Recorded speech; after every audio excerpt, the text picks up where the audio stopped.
Welcome to Martial Mentality, a podcast inspired by the martial arts.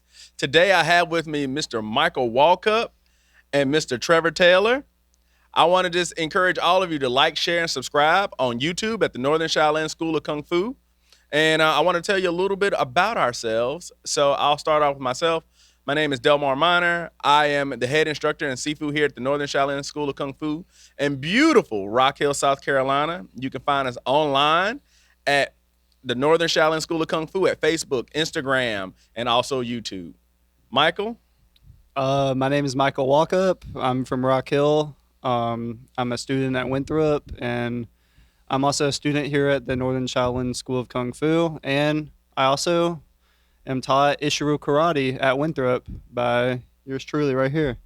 So, Sensei Minor. So, Trevor? And I'm Trevor Taylor. I'm one of the assistant instructors here at the Northern Shaolin School of Kung Fu. Been training for about 14 years now. Okay. So, Michael, tell us a little bit about yourself and your martial arts background. So when it comes when I first started martial arts, I did a little bit of boxing in middle school, but it wasn't it wasn't like a ton. Like I just did it because like self defense, and then it kind of runs a bit in my family. Like my for example, my mom's dad was a big boxer. Like when he was in the military and stuff, and yeah, Golden Gloves, right? yeah, he won a Golden Glove tournament. I'm not sure when exactly. What branch? He was in the army, so yeah, he was really involved, and my mom was too. So my mom's like, "Oh, you should try boxing." And I was like, "Okay." So I did that for a bit, and then I kind of transitioned into like track and soccer, mostly track and cross country. But then in like I kind of picked it back up in 2021, but mainly really got back into it a year ago. I also did jiu-jitsu during that time. I didn't get any belt or anything yet, but I was really close to getting my first belt, which is a blue belt in jiu-jitsu. But I'll probably pick it back up still, like when I'm doing this too, because I like kung fu and karate more personally, but I also enjoy jiu-jitsu. But I'm probably, if I'm gonna do that, I'll definitely be on the side from this. It's a lot of money and time I gotta find to get involved with that. But then um, I start you teach a class at Winthrop for karate, Yep. so I started. I was like, oh, let me just try that. This seems fun. And then you kind of got me hooked into it. So I was like, wow, this is a lot different, but like in a good way. I was like, whoa. Well, save that because we Oh, have some okay, questions yeah, for yeah. that. We'll So get don't to worry. that, We're going to yeah. get to that. So I know you have experience with boxing and jiu-jitsu. So what made you decide to try a more traditional martial art like kung fu or karate? Um, I just thought like kicking was cool. Like when I started learning kicks, I was like, oh, okay, I like this. And also I feel like boxing is good, but I feel like it's a bit limited, like with the ability, because you're just punching, and a lot of this bobbing and weaving stuff that I would do, it's not really that useful, especially when someone is trying to like take you down to the ground Mm-hmm. or kicking you or throwing elbows at you and all that. And I was like, I find this more. I find it better for self defense personally for me, Mm-hmm. and I feel like the competitions would be a lot more. I don't know, like it's more of a challenge. I find it like personally for me, like boxing still really it's a tough sport, and especially when you get to a higher level. But with this, like I just found it like I don't know, I just find it more interesting because kicking, punching, even grappling is involved with kung fu and like takedowns and stuff. So I was like, oh, okay, like this seems more like I'm a big MMA fan. It seems closer to MMA, and like I like striking, so it's like it's perfect. Like, So who's your favorite MMA fighter? oh man, I like uh that's so hard. I like Nick Diaz. I like George St. Pierre. Um, I like Israel Adesanya and Alex Pereira, probably Okay. just to name a few. Okay. Yeah. Trevor, I gotta ask this question too, since we asked Walkup. Who's your favorite MMA fighter? I don't really know. I don't really follow it very much, but I guess if I had to pick one, when I did kind of watch it, probably Leo Machida. Okay. Oh, that's a good one. Yeah. Me, man, I don't know. That was a hard one. I like Adesanya because I like his swag. Yeah. Yeah, he's good. I like Yeah. his personality. Yeah. Me personally, I really enjoy Ronda Rousey. Oh, yeah. I know, like, She's on my Mount Rushmore. If I had to make yeah. one, she's definitely on there. I know a lot of people gave her a lot of flack for those 2 losses that she suffered towards the end of her career, but Yeah. she was so dominant. She Yeah. was, because a lot of people didn't know how to deal with the fact that she can get up in there and dump them. Right. Yeah. Her judo is so high level. And the thing is, what I've seen, her downfall really came down to like her coaches telling her to box. Like Holly Holm, which is for people who don't know, that's a world champion boxer before she went into MMA. And then Amanda Nunes, her boxing's just so high level. So it's like, just stick to your judo. I feel like you would have been better. But she just like, she knocked out Kohara, I think her name was. I forgot Beth Kohara. And I think from that she was like, oh, I can knock people out. Let me try that on Holly Holm. And then she even tried it with Amanda Nunes. And yeah, so I think that was led to her downfall. But yeah, she's definitely one of the greatest of all time for sure. So I'm gonna kind of go a little bit off script a little bit, but Yeah, I go want to for it. ask a question. Since you've had experience with multiple martial arts, and you're talking about Ronda, or you're talking about MMA fighters kind of sticking to what they do. Yeah. How do you feel like, as a martial artist, when you're competing and you have your base, so whatever your base style is, do you feel like you should just stick to that, or do you think you should be more well-rounded, or like depending on what you're competing in and where you're going, do you feel like you should try other skills? Kind of like, like you just said, Ronda decided to try to box or strike, Right. and that's not really her thing. Yeah. So what do you think about that? I really think it depends on what your opponent is, but a lot of times you won't know what your opponent is like especially like, let's say there's an upcoming Kung Fu tournament for me. I'm not going to know what style some of these opponents I'm going to be going against are. So I think you really stick to, like, for me, this is what I'm personally going to do. And then I'm going to personally stick to like my boxing, and then maybe just after like round one, I'll be okay, let's switch it up, do some kicks, all that. But in general, I feel like a bit of both. Like, I think you should try obviously new things and be more well-rounded, just in case you go against someone like, let's say a jiu-jitsu guy goes against a boxer. I'm not going to expect the jiu-jitsu guy just to box the boxer, like maybe he would probably want to use his jiu-jitsu if he can get the guy on the ground. But maybe even just try kicks. If you're a jiu-jitsu guy going against learn to be a really good kicker for when you go against a boxer, or vice versa. A boxer going against a jiu-jitsu guy, be better at. Learn some jiu-jitsu so you know how to get up. Mhm. So I think it comes down to both, because you gotta use what you're good at, but also learning is always good. And I feel like, in my opinion, like, I feel like when you're well-rounded, like, you know what to do when you're going against certain opponents. I guess you could say you can make adjustments. Okay. So Trevor, I like. It was interesting. He said that he felt like karate or kung fu were more like MMA, which I'm gonna come back to that because I kind of want to pick your brain on that. But Okay. do you feel that that's true, since you've actually trained in karate, you've trained in some jujitsu, you've actually trained more in kung Japanese fu, jiu-jitsu than Brazilian, so it was a little different. but still jujitsu.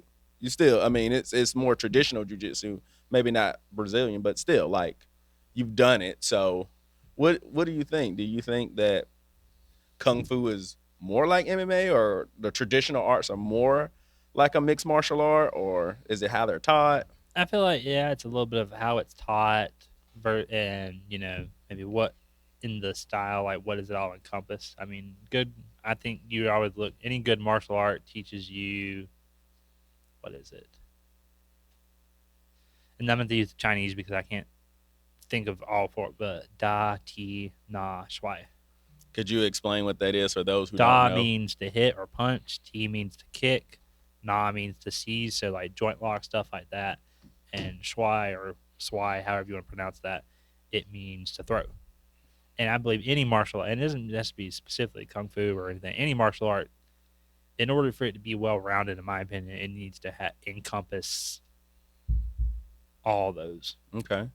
in So some way, shape, or form. so Michael, and guys on this, we don't normally call him Michael, so you may hear me call him Walkup because that's what we call him here at the school. I don't ever call him Michael. Yeah, we don't call him Michael. But so Walkup. So let me ask you this: what are the similarities and differences maybe between the styles that you study?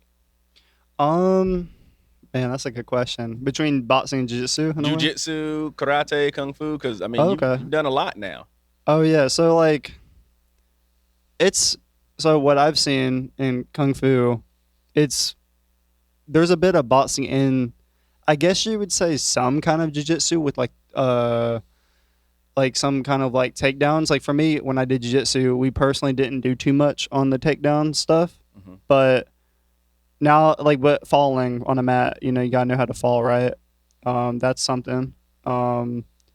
And even there are some grappling stuff that's very useful in kung fu that I've seen, and even in boxing, but I see in kung fu we use a lot more unorthodox kind of punches, which is like it's a lot better because it's not like I see a lot of people, and by the way, there's nothing wrong with this, but I see a lot of people, they train very basic boxing, like where it's like your jabs, your twos, your hooks, all that.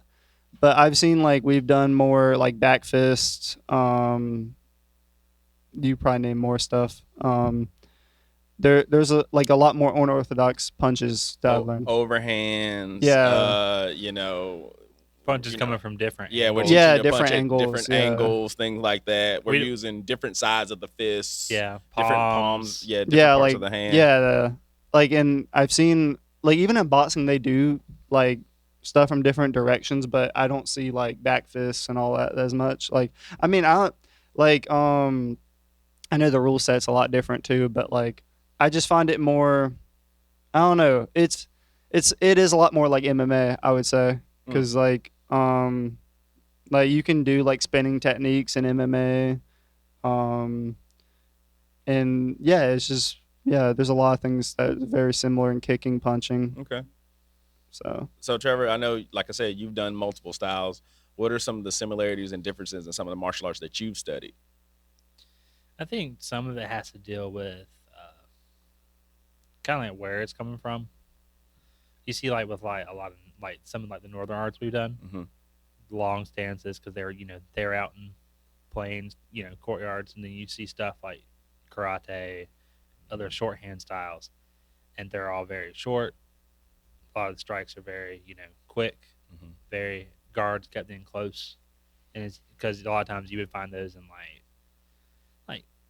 in like the cities where it was close in alleys or they're on boats. You hear stories about that. That's why their stance work is a certain way so they can keep grip while they're out walking on a boat, stuff like that. So what you're saying is your martial arts are going to change depending on the arena that you're in. Arena, environment, however you want to say it. So, like it's interesting that you're saying that what you're doing now kind of reminds you more of MMA. I think for myself, the one thing I like about mixed martial arts is it really showcases real martial intent and sparring. Yes, I'm saying sparring. A lot of people say, well, that's a fight. Well, yeah. That's another podcast. But anyway. yeah, That's a whole nother That's a thing. whole nother podcast. But Yeah. still, like, at the end of the day, like, I mean, that is martial arts. Like you just said, Ti, Na, Shuai, and Da. Those things. And good kung fu or good martial arts, period, usually have those things. That doesn't mean that, something that's more specialized like jiu-jitsu or boxing are not good. I mean, heck, yeah, look what we it's do. good We're more techniques. specialized in the sense that we do a lot more striking than we do throwing or any of the other stuff. Right. Or like wrestling, That like too.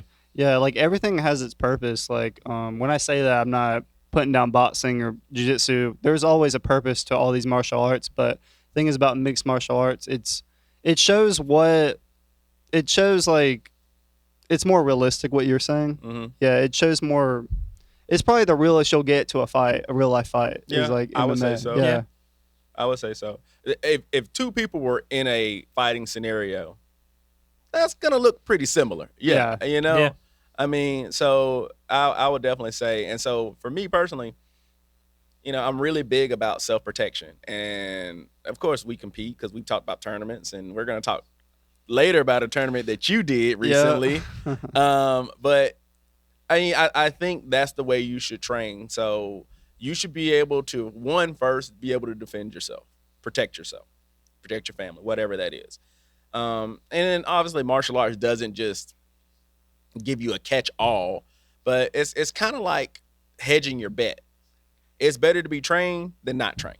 Right. You know, have something under your belt. So no matter what martial art you do, it's good that you have something. So if you've only done boxing, the chance of you meeting a high level boxer in the street, very slim. Oh yeah, like if you know boxing, like you're gonna do pretty good against your average person. Correct. Like, Right. The same thing with jujitsu. Yeah, that too. How many videos do we see online of people who maybe don't even have a lot of jujitsu experience and can handle average I mean, people? that's right, with exactly. ease? It's martial arts training in general, I would say, because I mean, most people who spend at least 6 months to ever in a good MMA gym or just martial arts school in general have enough skill to probably take care of themselves Yeah. pretty well compared to the average Joe on the street.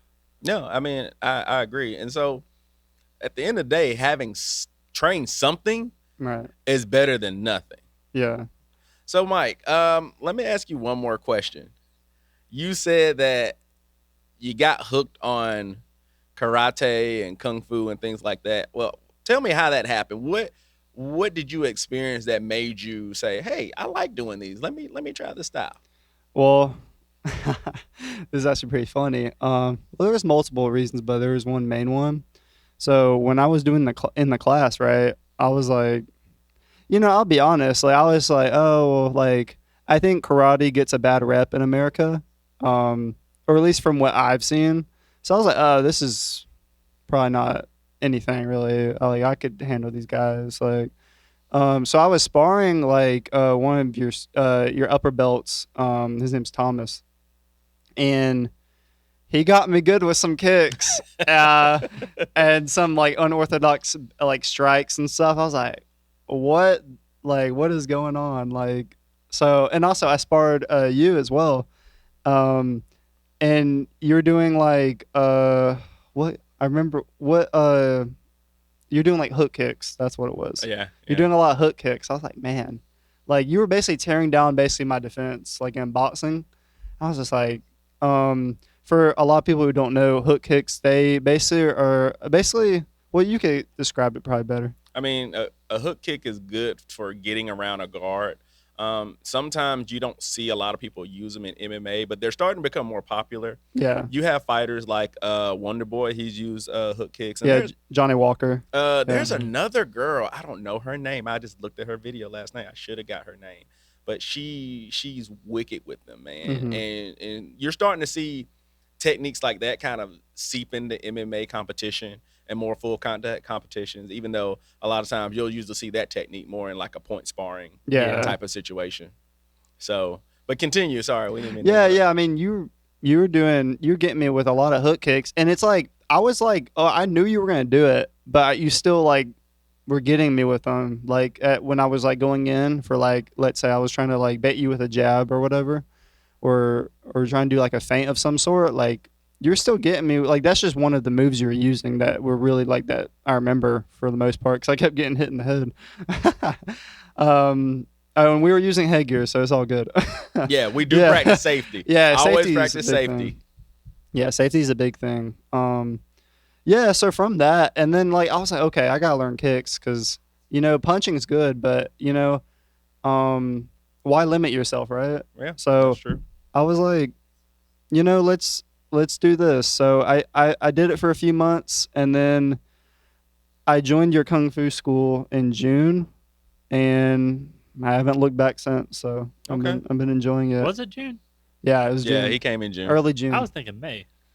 It was like early June. Yeah. Yeah, he came early June because I remember during the class you were like, "Yeah, I'm coming to your kung fu school," and I was like, "Okay, bet." Yeah. And then he came. Yeah, I was like, I'm gonna be busy the whole month of May because I was on vacation. I had other stuff to do, with work. And then I was like, oh yeah, I'm gonna be there. So and I emailed you and all that. Yeah, he did, and he came. So speaking of work, I know you like to. What exactly do you do again for work? So I do I have 3 jobs currently, but probably the coolest one I have. I was really lucky finding this great job. I work for premium services. For it's like a part of the marketing team. For the Carolina Panthers Keep and pounding. yeah, Nice. and the Charlotte FC football club in Charlotte at the Bank of America Stadium. Think you can get me some tickets? I'll have to talk to someone. I had to really think about that. I was like, I don't know if I'm the guy exactly, but I'm sure one of my coworkers could maybe get you a discount or something. Maybe Hey, discount. that's better than nothing, Yeah, no, it's an awesome job. The only bad part about the job is the drive, but that's nothing. Like, that's how good the job is. And then I work at the Winthrop Gym. And then I also work at Cherry Park currently, helping out with like youth sports and stuff. So, Okay, cool. yeah. So Trevor, let me ask you one quick question. So similar to what I said to Walkup. Well, actually, no. I have this question for you. What do you find as a challenge, especially in your training career, switching from doing a lot more like karate or jujitsu or whatever style you were doing before you started doing kung fu? What were some of the challenges that you faced transitioning, Mm, or even cross training? Because maybe you cross train them. I don't really know. I would think probably one of the biggest things was thinking, I said, okay, I know how to do some of this stuff, and then realizing that karate and kung fu, while they are both martial arts, and then some of the stuff does bleed through as you go further in your training and whatnot, they are different. And so trying to was like unlearn habits, like really extending my. I think that's one thing is I had a problem with was like learning to use my reach versus keeping it really short, like how we do Mm-hmm. in karate and stuff like that. And getting used to wearing shoes. That was all. That was different.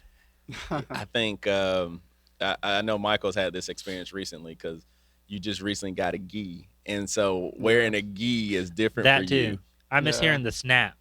It kind of grew on me though. I'm not gonna lie. Like I was like, "Oh, I hate wearing the gi, and then now I'm like, I actually feel better when I like do kicks and stuff. Like genuinely, I actually like. I'm like about to ask you if I could wear the gi Really? here. Yeah. Honestly, No, like at least the pants. I would say there was something nice about wearing a gi, and then Yeah. coming in wearing we were just kind of wearing t-shirts or workout gear. It was Yeah. different.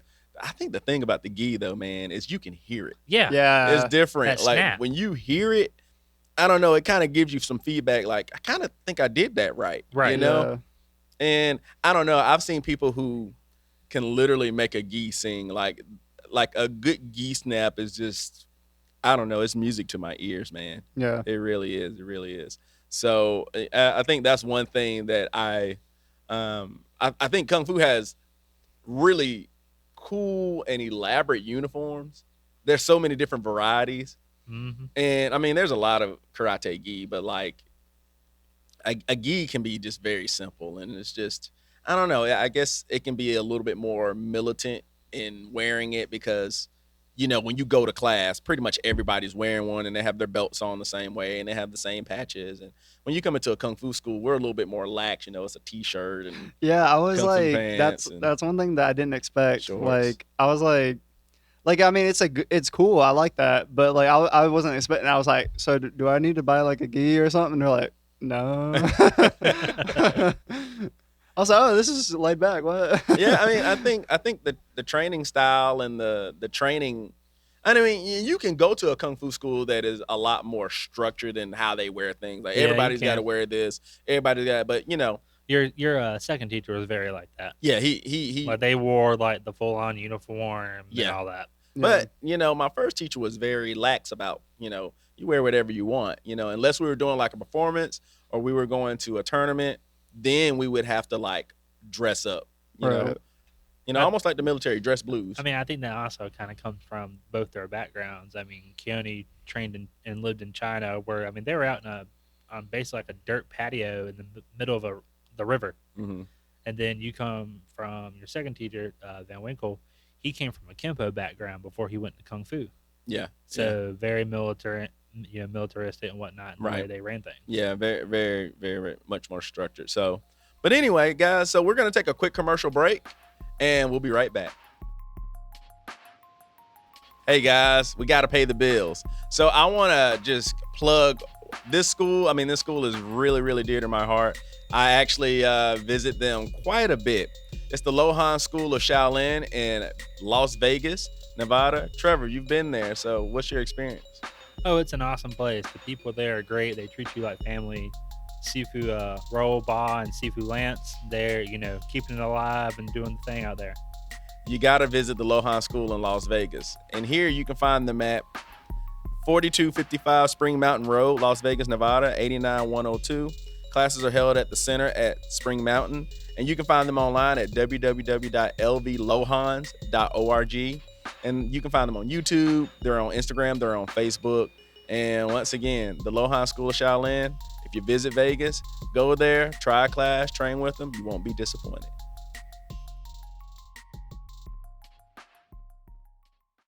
All right, and we're back. Michael Walkup, let's get into, this is the question I've been waiting for the whole time. Yep. You just recently competed in your first karate tournament, the Q Fest. It is held in Charlotte. It's primarily a Ishinryu competition. And you started training for this, when was that? June?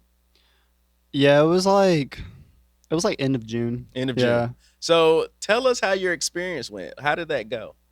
It went pretty well actually. Like I was really nervous the week, especially you could tell probably. Yeah, especially the week We all could. especially the week leading up to the tournament. I felt like I just felt nervous like for the kata part, which is like the forms. The sparring, I was more confident because we did a lot of point sparring, and I was doing pretty good every time. I was like, oh, okay, I'll be all right. I think so. Do you feel like your previous martial arts experience helped you kind of do that easier? Like in Like the point sparring, do you feel like that was like the easier of the two because of all your previous experience in other martial art? I think so because I know a lot of people are scared to get hit, and yeah, I think in boxing and stuff, you just get hit a lot. So, and even like we practice a lot of point sparring leading up before I start actually training for the tournament, like in class because I took his class from January to end of April.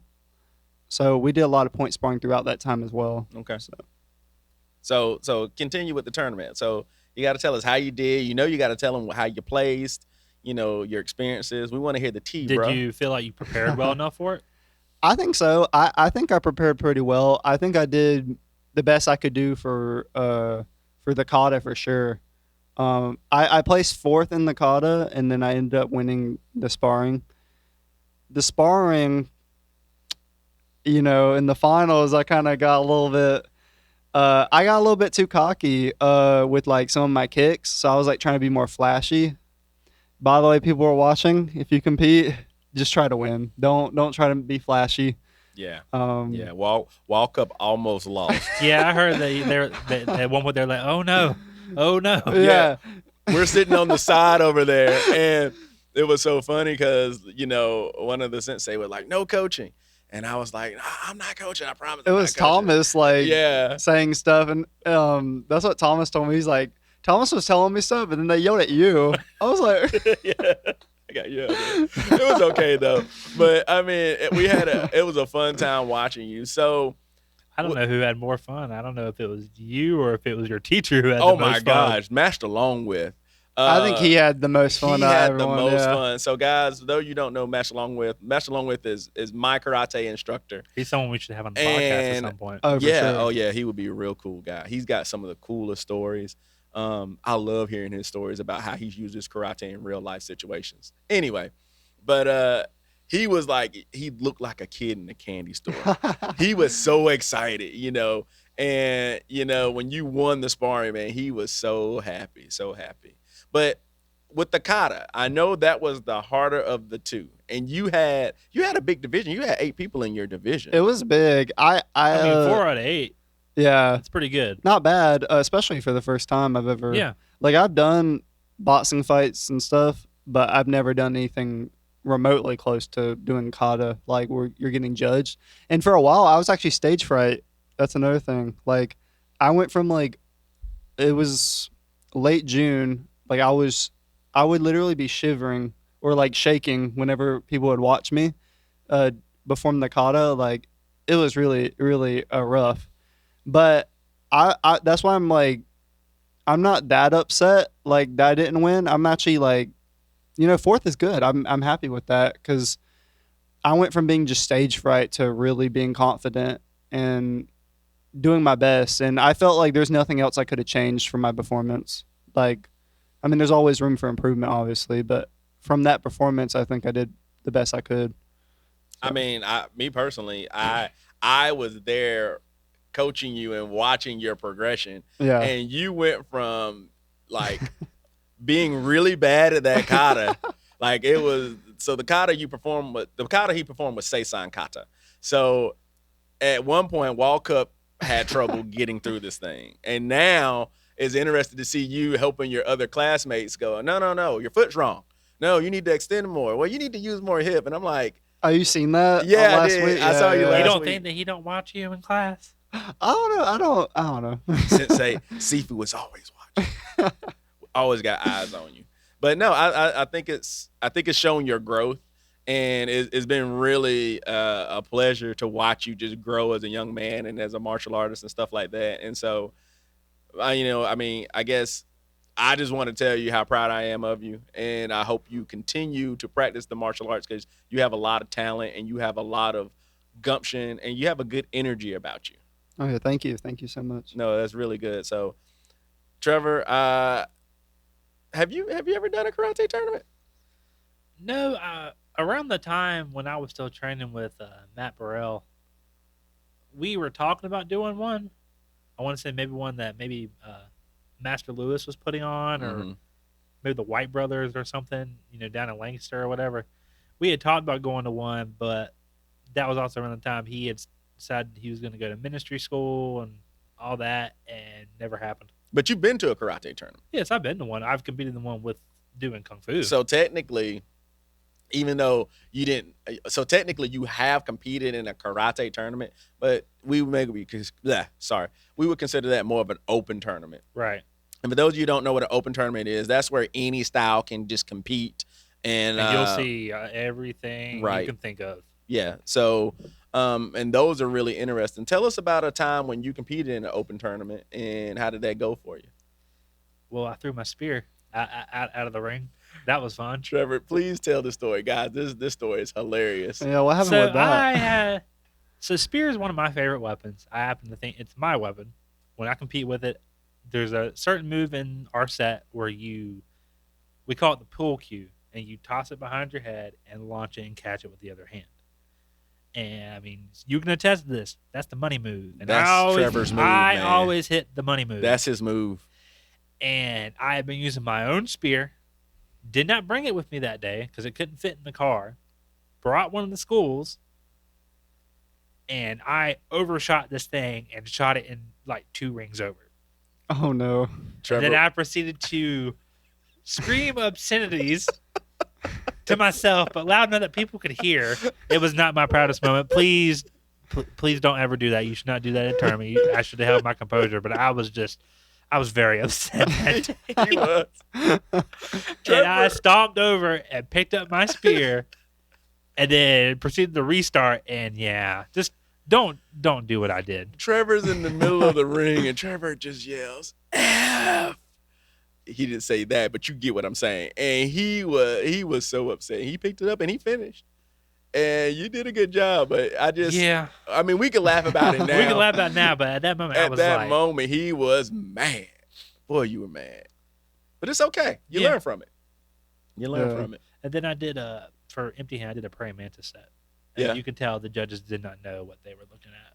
Well, and this is for you, Walk Up. So, like, sometimes when you go to different competitions, specifically an open tournament, what my experience has been, and I'm sure Trevor can attest to it, like, a lot of times people at these open tournaments usually are karate or taekwondo practitioners. And that's all they've ever done. They've been, Mm-hmm. I've been doing that. I've been with the same school since I was 10 years old, and I took it over, and I'm running it now.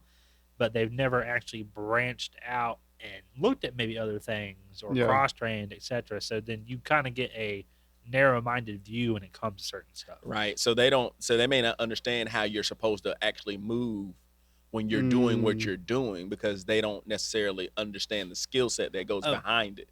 Oh, quick story from it. Like, didn't you go for grand for one of the things for your division? I did. Well, you busted out Sanchin. Yep. And one of the people you were going against is like, what does a Kung Fu guy know about Sanchin? And I actually had to be like, he actually does Ishinryu. Yeah. I mean, so the tournament that we competed at was the Mountain View Open. It was in 2021. Yeah. 2021. That's hosted by Master Doug Armstrong. You can find information about that tournament online. Actually, he ain't far from me. I'm only about 20 minutes from him. Yeah, they recently just had that the 2024 tournament. Next year we ought to go compete again. Maybe. And shout out to Seafood Chris Vicente, because he competed representing Kung Fu. Good job, sir. So when you go to like an open tournament, and I know we've talked about this with the Ishinryu class, you're gonna see that usually, like, if you're doing something that's a little bit outside of that, like Kung Fu, let's say something more like, let's say you're doing like Silat or something that Filipino martial arts, something that you don't normally see, Sistema or something like that. Sometimes they don't know how to judge you because they think everything fits into the mold of karate or taekwondo. Right. Yeah. And sometimes, like, the advantage that we have as martial artists that have cross-trained and other things is that we have a more open mind about martial arts. And so sometimes you can see different qualities and go, oh, I know how that's effective. I see how that works. I kind of have a better understanding of why you move the way you do, things of that nature. Yeah, because that's something I did notice. Like, it's certain martial arts are way different, especially with forms and stuff. Like, I noticed in Kung Fu that it's more flowy and lower stances, and then Ishinryu is more like power and higher stances and stuff.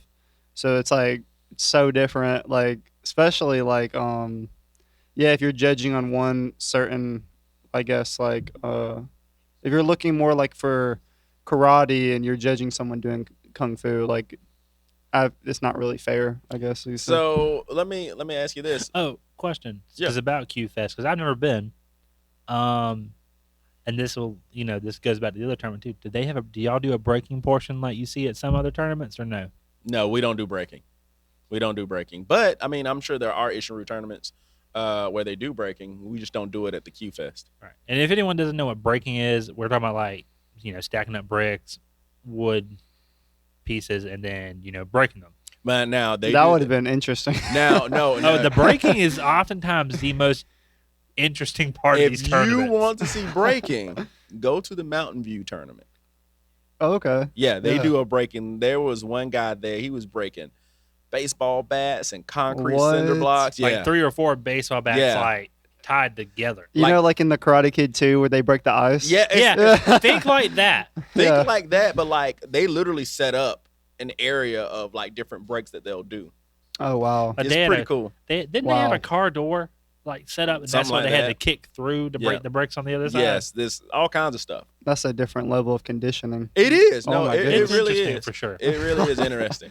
So, I think, when I went to that tournament, that was probably one of my favorite divisions, just because, like, people can be very theatrical when they do these things. Oh, I bet. And so it is just wild, man. Oh, yeah, they're definitely playing it up, too. Oh, my God. Do they, trying to like, get the crowd involved, everything. Yeah, do they get, like, one board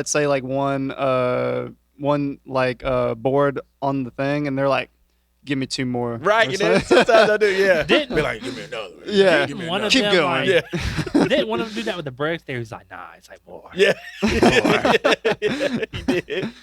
I think the coolest break though I saw at that tournament was, and this is actually really hard to do. Guy had an egg in his hand. Jackie Chan did this break, and he broke. I think he broke a brick with that, and I didn't break wouldn't the egg. say so. Yeah, What? I know can do it's it. impressive. you can do it. It's impressive. Yeah. Wow. It's not to say it's easy because it's not, but it's not as hard as a lot of people think. Mm. But it takes some skill You know, to it do definitely that. takes skill, but it's a lot. It's not like I said. It's not as hard as people think it is. Was it hard boiled? No, I'm just kidding. I don't know. I don't know. So going back to Q Fest. So again, you know, I know that's your first time doing Q Fest. Do you feel like you're gonna do Q Fest again? Oh yeah, most definitely. I'm actually excited to do it again. I think even though I won the sparring, I think there's improvement still for me. Like it's just I'll get better the more I compete. And kata, I'll know more like kata by then because it'll be like a year from now, the next one. I'll have a lot more time to train Okay. and get to know more kata and practice point sparring more. I'll stop doing kung fu techniques during the point sparring. It's free. Well, it's called free sparring, so you Yeah. can still. I mean, if you want to do kung fu techniques, What you did can. Did he get caught on that or something? Well, he tried to do. Crescents and stuff. He was doing a lot of crescents, and I'm like, you can't hit to the head in your division, Walker. Why is he doing that? He was like throwing them for. I don't know why he was throwing them. Why were you throwing them? to confuse them and I make get- them well, back up. Oh well, it confused me too. And I'm on the side. I'm like, what in the world is he doing? I think also when I said like I got really cocky in the final, I think it's because like the first guy I 3-0'd and I was like, oh, got an ego now, you know. Like, I got this. Yeah, I got this. And then I 2-0. I was up 2-0 in the finals, and then he scored 2 in a row against me. Yeah. I was like, oh, I need to. Oh, I didn't mean to slam We were that. sitting there like, Yeah. bruh, you just need to end this. Like, So stop that's when you were playing. saying, like, I heard you. You were like, oh no. Yeah, did you hear me say that? Yeah. I heard you and my dad. You were like, oh no. So I was like, okay, I just go for a side kick at this point, like at all costs. just end it. So, you know, let me say this. I know that, you know, you had your first experience with a karate tournament and you're preparing for a kung fu tournament. Yes. What's the difference in the training for that, or is there any difference? Yeah, there's a bit of a difference. In the forms, the kata, it's more flowy, like I said, in kung fu than ishiru.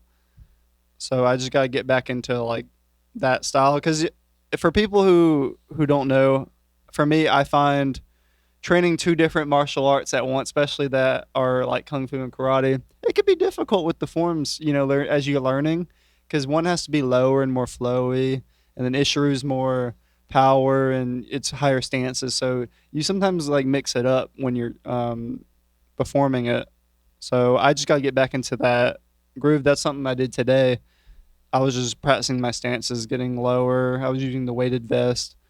And then with the sparring, we were doing a lot of defensive techniques because it's not point sparring, it's continuous, which means how long are the rounds? The rounds at the minute and 30, right? Fall Classic, and by the way, when this airs, the Fall Classic will have definitely gone on. But I think they're a minute round. A minute. A Okay. minute round. Minute round, 30-second break. Yes, 30-second break in between. And it's best if you win 2 rounds, you win. Two Yeah, out of it's 3 best rounds. 2 out of Okay. 3. Okay. Yeah. End it in 2.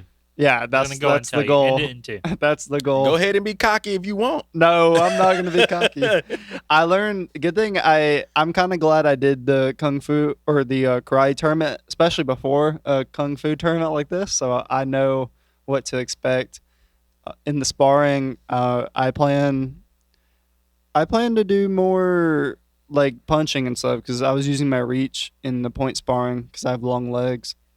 So I plan on doing kicks and punches more because it's continuous. And since I'm in the beginner bracket because I'm new to kung fu and stuff, it's no head contact, so it's also you just do body shots. So that's also a lot different than what I'm used to with boxing and stuff. So there's a lot I've had to do to really prepare for the sparring and even the forms in this tournament. So I'm looking forward to it though. Yeah, I think you're gonna do Yeah. good. Oh yeah, I think you're gonna do thank you'll good. you. do. I think you'll do You fine. you've learned a lot. So we're gonna go to our veteran over here because Trevor has competed more times than I can count. So Not Trevor, really. yeah, Trevor, you've competed quite a bit. Do you know the number? No, honestly, I Oh, don't. No, there he you go. does. Right, that's what I'm saying. He's competed quite a bit, and you've done a lot of judging. So, what advice do you have for Walkup as he prepares for his first ever kung fu tournament? I'd say make sure you are getting ready for it because you ain't got much longer left. It's what next week, right? Mm-hmm. Next Yeah. Saturday. Yeah. Biggest thing I can say is go in there and just do your best. That's all we're asking you to do. None of us care if you win or lose. I mean, Mhm. it go in there and just represent us well. My advice to you is you either win or you learn. That's true. So, I mean, okay, even if you win, you're still going to learn. If you lose, you're probably going to learn more. Yeah. So, no matter what, you're going to get something out of your experience. And you're going to experience a lot of different things that you probably have never seen before. Oh yeah, you're gonna see all kinds of different things. You're gonna be like, "What the heck is this guy doing?" Yeah, yeah, and take it all in Oh, wow. and be open minded Yes. because you're gonna see people of all different styles, systems, heights, weights, skill levels from all over the country, possibly even outside of the country. I mean, we've had people outside the country come to the Fall Classic and come to the Queen Charlotte's Cup, which we are, we're happy that we're drawing that type of competition. But I mean, you're gonna see all kinds of different weapons and sparring styles, and so You'll see two-person sets. this will kind of replicate something that you maybe seen in like a movie. You'd be like, well, that's Oh, really? Yeah, Yeah. honestly. yeah, it definitely Oh. will look very, very different. And speaking of this, and I'm surprised you didn't talk about this. So, guys, Walkup is a huge Cobra Kai fan. Oh, yeah. First off, who is your favorite Cobra Kai character? Robbie Keane by far. Why is Robbie your favorite character? There's so much. I just like his story, and I like how he went from hanging out with like a bad crowd to really finding himself and making his own decisions, but also doing what he feels is right. I could relate to that actually, and yeah, he's just such a likable character. Like his character development is so good, Mhm. and it's mainly because I just relate to him. Like for me personally, I didn't hang out with the best crowd growing up. And I used to get in trouble a lot, and now I'm like still trying. I'm still at the point where I'm probably like season 3 or 4 Robbie right now. I'm not quite there yet, but I'm working on it. So I've been, just finding what I want to do in life and find my purpose. So that's Well, that takes Um, time. I yeah. mean, I'm still young. I'm only Yeah. 22 yeah, for people who are watching. You have a lot of time. You have a lot of life Yeah, left ahead of you. So, nobody expects you to be a finished product. yeah. You're not there yet. But so my next question is, well, I got to ask Trevor because Trevor's a huge Cobra Kai fan. I So, am. Trevor, who is your favorite character on Cobra Kai? Johnny, Why?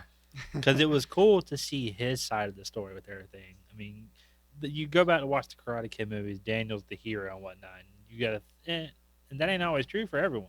Yeah. You're the villain in someone's story. There's two sides And to a story. it was cool to see the reverse side and how even though they made out Cobra Kai to be the villains in the movies, Johnny used Cobra Kai as an escape from reality, and it was a good thing for him. Yeah. May not have been a good thing for everybody else, but to him, he's like, "This is, I like this. This has made me me. It's made me a better person."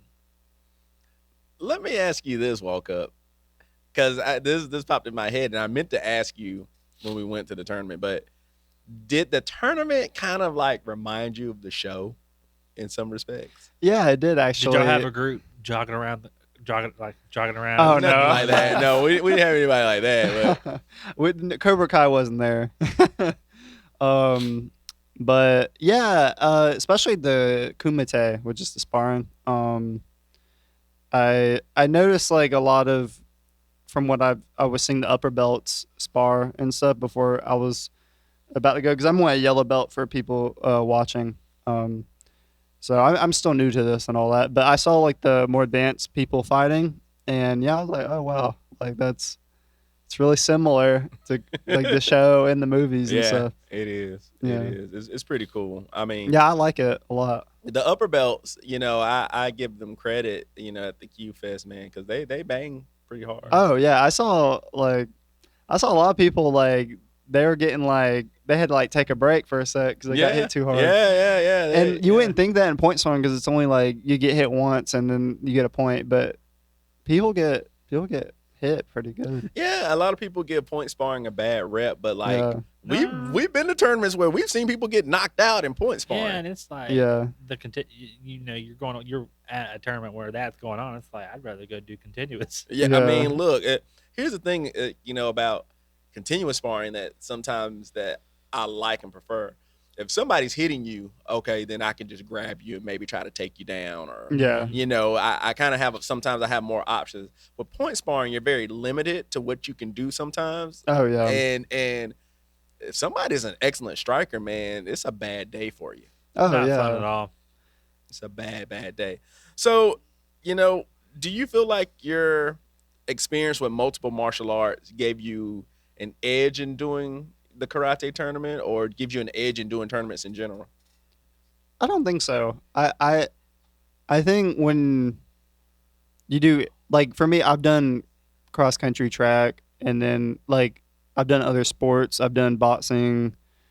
I've never competed in jiu-jitsu really, but I've done like I've sparred in jiu-jitsu and all that. But like competition wise, I think if you've done any kind of sport or performance, that's really like you'll have those same kind of nerves, you know. But if you're new to it, like I don't know, it's so different. Like I'm trying to explain it. It's so difficult. I think wait, say the question one more time for me. So, now that you've done multiple forms of martial arts, do you think Yeah. it gives you an edge in competing in, tournaments in general? No, I don't think so because it's different. It's just different than boxing and jiu-jitsu because you're performing like the kata, like for example, like you don't. I wasn't ready. Like I had to really like get myself ready to just do that alone. Not even the point sparring, just the kata, because your judges are looking at you and you have. They know what they're doing. They know what if you're gonna mess up or not. So let's say you run like track or something. Like that's just you running the race, right? Mm-hmm. You're nervous on the line, but then the nerves go away. But when you're point sparring, you're nervous the whole time.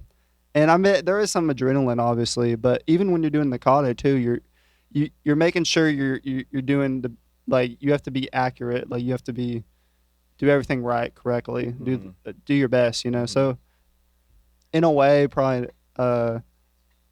not for me at least. Okay. Yeah. What about you, Trevor? Do you feel like training in multiple forms of martial arts gives you an edge in tournaments? I think it can definitely. It depends on how you go about doing it. Mm. I So continue, like expound upon that. I feel like you can take like tips and stuff, little things you picked up from each of the arts, however many you're practicing, and use that to give yourself an edge when it comes to maybe like, all right, maybe you can with for instance, you've been training karate and kung fu. Maybe you can take some of the more quick snappiness you got from karate and add that to your kung fu, and that might give you an edge when it comes to you know whenever you're competing and whatnot. Because it all depends. Because judges look for different things. They do. Yeah. They do. Some people like that more snap crispness. Some people like to see it flow, so on and so forth. And I think Yeah. for me, to piggyback off the question, yeah, I think having multiple experiences with different martial arts has definitely helped me in competition. But actually, I think it's actually really helped me more in judging, because now I can look at something and I can have a better way to analyze it and go, okay, Hmm. I see how they're generating power, or why they're moving like Mhm. that, or you Yeah. know a little bit of why they're doing what they're doing. I'm not so closed minded as I once was. Hmm. So I mean, I can see both sides of the coin. So Yeah, I agree with that. Like, I said no for my answer, but like the reason why I had to think of really, I had to ask you the question again, because it's kind of both. Because like you're the same kind of nervous, like just to get like like as you're about to do your event or just at the tournament, but then it's different because in like boxing you're just going out there and doing your fight, and Right. you're kind of just waiting around warming up around the ring kind of before your fight or even after. In this, it's like, hey, do your kata. Okay, you got some time in between. Go get your gear. Okay, now you're sparring. So you have like multiple things. It's like track in a way, but martial arts. Oh, that that's you a good do. way to describe it. Yeah. That's a and, good way. and to this kung describe fu tournament is gonna be a lot more like that. I feel It- like it because there's will way be. more events to it. do. Way a lot A more. lot more. Yes, Yeah. you're gonna see a lot more events. Yeah, you're gonna see all kinds of stuff. Yeah. So now that you have, so much martial arts experience under your belt, or you've experienced a lot of different things, where do you see yourself going with your martial arts in the future? Good question.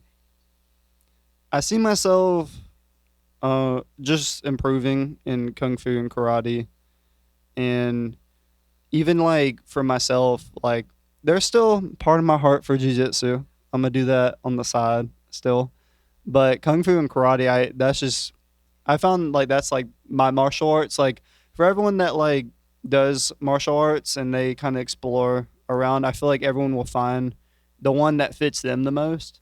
If y'all know what I'm talking about. Oh yeah. Oh yeah, And I think karate and kung fu is like that's like the one for me. Why is it the one for you?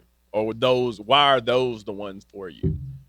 I think it's like also the morals that come with it because in boxing they teach you how to fight, and then in jiu-jitsu they teach you how to fight.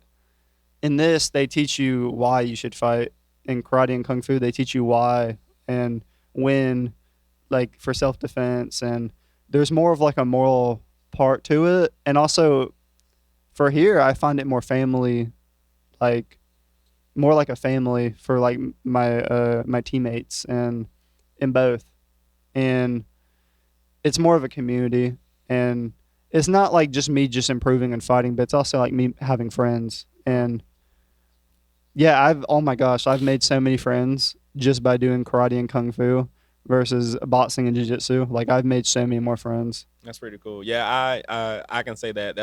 I think that's one of the staying factors for like a traditional martial art, because I mean it was always kind of built to kind of be like that. Yeah. And when you find a good school and you vibe with the people, it does make you want to continue to train Yeah. and keep going. So yeah, that's interesting. And you'll improve also well, like if with good teammates. Like if you're friends with your teammates, y'all won't be scared to criticize each other. You won't be to be tough on each other. And because at the end of the day, everyone's trying to get better, and everyone wants to see each other get better. That's something I've seen here.